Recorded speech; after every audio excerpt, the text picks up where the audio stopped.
তোকে ফুটপাত থেকে ছাতা কিনতে কি বলেছিল? নে এটা ফেলে দে, আমি তোকে ভালো কোম্পানির একটা ছাতা অর্ডার করে দেব। বাবা অনেকক্ষণ ধরে রোদ লাগছে। নি দেখ ওরা ছাতাটা ফেলে চলে গেছে। দেখো গরিব লোকগুলো আমাদের ছাতাটা তুলে নিয়েছে। ড্রাইভার গাড়ি থামাও, পিছনে নাও। বাবা ওরা সবাই আমাদের পিছনে কেন আসছে?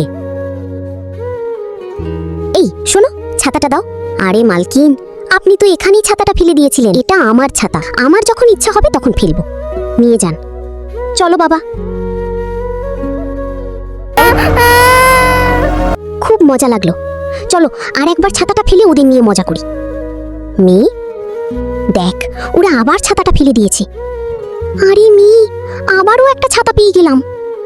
আরে গরিব, আবারও আমাদের ছাতা তুলে নিয়েছো। চলো এদিকে দাও। কি করবে মা, গরিবরা এমনই হয়। বাবা দাও, আমি রোদেই চলে যাব। এই নাও, দেখলে বাবা এদের বিরক্ত করতে কত মজা লাগে। এই ছবিটাকে সুন্দর মনে করলে ভিডিওতে লাইক করে চ্যানেলটাকে সাবস্ক্রাইব করো, এরপরে আল্লাহ লিখো।